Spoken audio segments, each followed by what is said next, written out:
Welcome to another episode of the Bandage Podcast, a weekly wrap-up of the most trending healthcare news. Each week, we'll discuss the latest in healthcare, health IT, and compliance. In this week's episode, we discuss how M-Pox is almost completely gone in the U.S., a rise of fungal health concerns, and new cyborg cells in medicine. Let's wrap things up. This is episode 171 for the week of February 6th. I'm Matt Moneypenny. And I'm Albert Betticelli. Before we get started, our diagnosed code of the week is V00.15 or Healy's accident. Whoa. Can you still buy Healy's? What? Can you still buy Healy's? I have never owned a pair of Healy's personally, but I have seen many Healy's accidents. Sometimes I feel like, dude, I should just buy a pair of Healy's. Imagine I'm just walking down the hall and I just start sliding. Dude, that'd be sweet. Yeah, that'd be pretty sick. There's a pizza Healy. Oh my god, dude. What do you mean? 2 on it. It's actually kind of sweet. It looks like a pizza. I was gonna say, does it smell like pizza? Like when you go down the hall, it's just. I don't know. It doesn't matter at this point. No. But if I bought these Healy's, I would definitely be a part of this accident. Oh my gosh, the pizza. The pepperoni on the pizza is 3D. This is absolutely incredible. If you're listening, use code Healy for 20% off. I'm just kidding. Don't do that. Yeah, don't do that. We're not actually sponsored. Anyways, doesn't matter. Let's get in the news. First up, we've got goodbye M-Pox. It's been nice. The U.S. Public Health Emergency Declaration for M-Pox, formerly known as monkeypox, ended this last Tuesday. The outbreak, which once seemed to be spiraling out of control, has quietly wound down. The virus isn't completely gone, but for more than a month, the average number of daily new cases has hovered in the single digits. Cases are also down across Europe, the Western Pacific, and Asia, but still rising in some South American countries, according to the latest data from the World Health Organization. Woo! Just in time. They literally just changed the name from monkeypox to M-Pox so people could take it more seriously, and now it's winding down. And now it's gone. I guess, better safe than sorry. Better safe than sorry for sure. I mean, good news always. Yeah, M-Pox is a good name because at first I was like, what does that mean? What does that mean? And then I figured it out. So I remembered. But most people wouldn't remember that, Albert. So no, they wouldn't.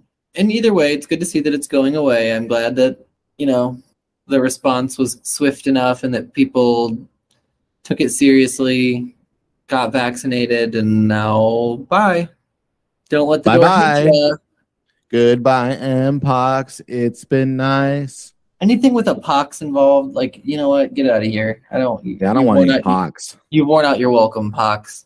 No pox about it. No pox about it. No ifs, ands, or pox. All right, next up. Preparing for the next wave of disease. Oh, perfect. That segues right into this. So buy monkeypox, but we are going to prepare for what comes next.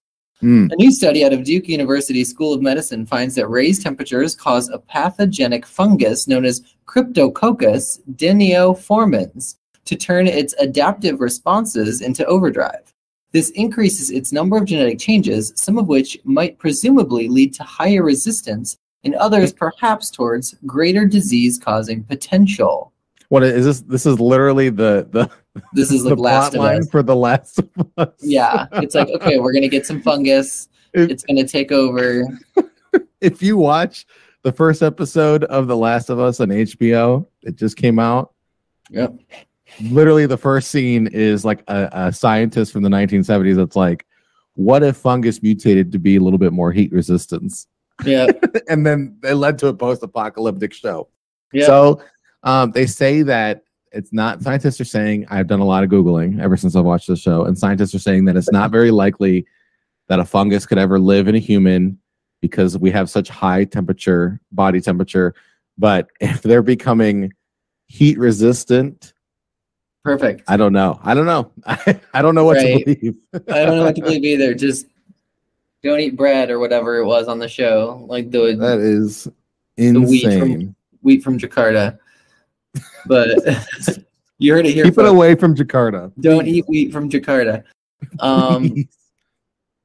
This is, very interesting. I mean, potential for some catastrophe there, but That's it. yeah. Well, Short and sweet story there. anyways, Yeah. cyborgs on the cellular level. Through a complex chemical process, scientists have been able to develop versatile synthetic cyborg cells in the lab. They share many characteristics of living cells while lacking the ability to divide and grow. That non-replication part is important. For artificial cells to be useful, they need to be carefully controlled, and that can't happen as easily if they're propagating in the same way that actual cells do. The researchers behind the new development think these cyborgs could have a huge variety of applications, from improving treatments for diseases like cancer to cleaning up pollution through targeted chemical processes. So we go from talking about The Last of Us post-apocalyptics to talking about something that sounds like it's straight out of a Marvel movie. Right, for real. The person who was behind this was Tony Stark, ladies and gentlemen. There we go, Tony. What a way to go, buddy. Whoa, that'd be cool.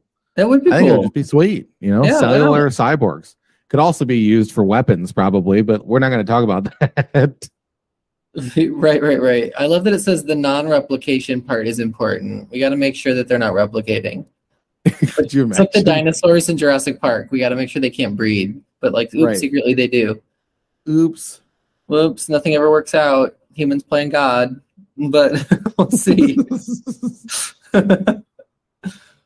Well, with that, let's go to our next segment. BREACH, Breach Patrol. It's a breach! All of the latest cybersecurity breaches. Welcome to Breach Patrol. Talk about the latest breaches all across the world. What we got? All right, FYI, Google Fi. FYI, Google Fi.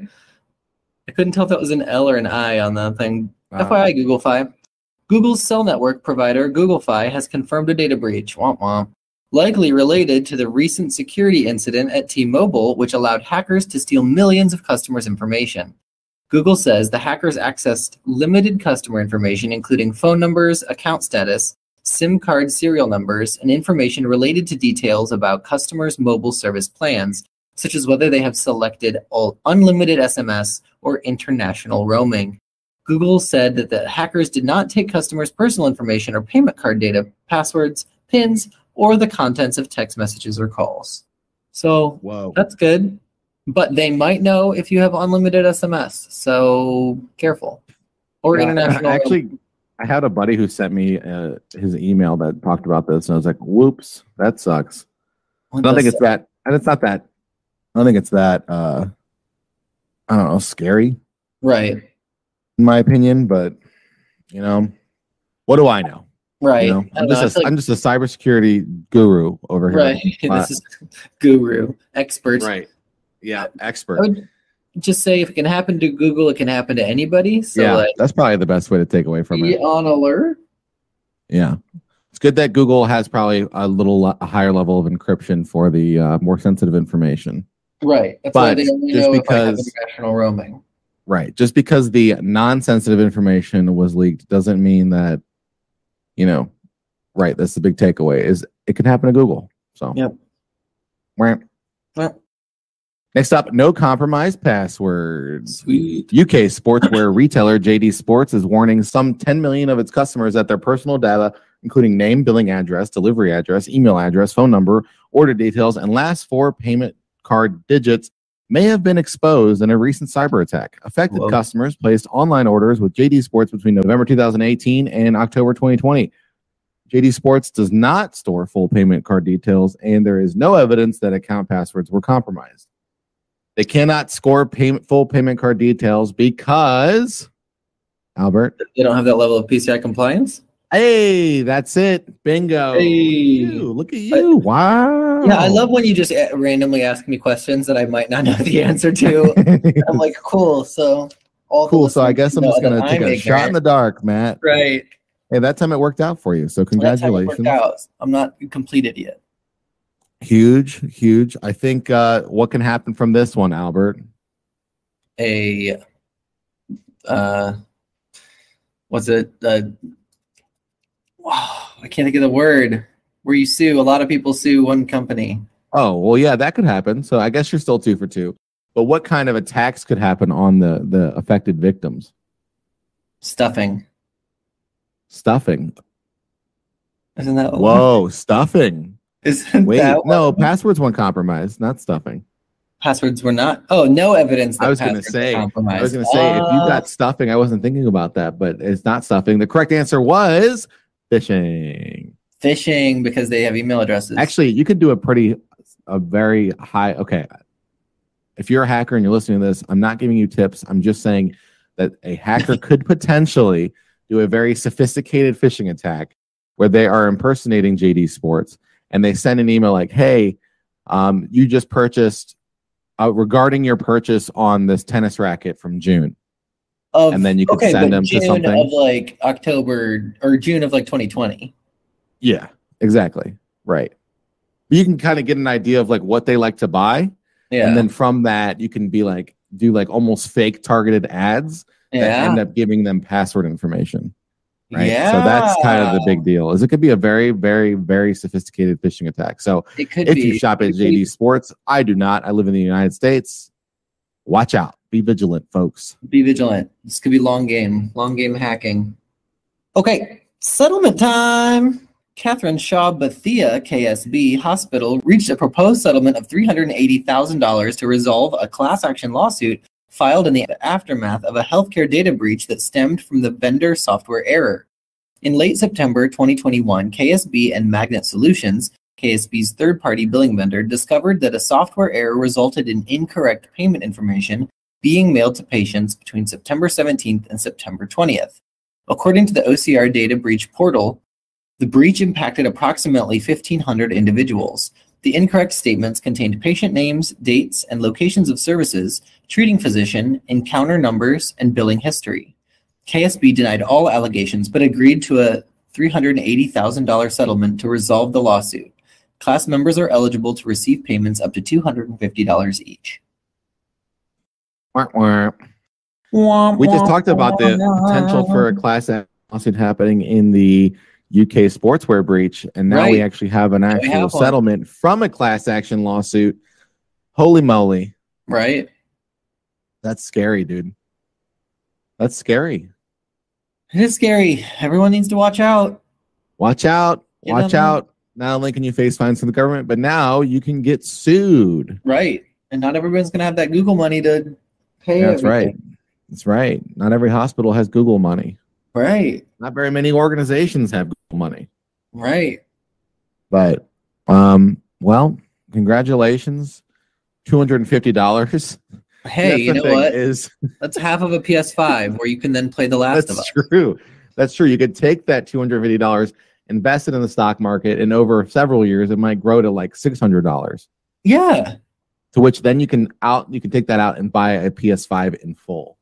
Or if you live in Ohio, where sports betting is now illegal, you can take that $250, put it in a no sweat bet, and then maybe double your money. I'm just kidding. I'm not encouraging gambling. That's complete satire. We're just getting that stuff down our throats. Yes, it's everywhere. If you have a gambling problem, please call 1-800-GAMBLING. Mm-hmm. I think I legally have to say that. So it's required. 1-800-GAMBLER, excuse me. Say it at the end of every podcast. Right. Moving forward, because this is now a gambling podcast. No, it's not. Anyways, that's it for this week's wrap up of your weekly healthcare news. If you have a gambling addiction, call 1-800-GAMBLER. I'm Matt Moneypenny. And I'm Albert Petestelli. We'll see you next week. Thank you for listening to the Bandage Podcast produced by eTactics.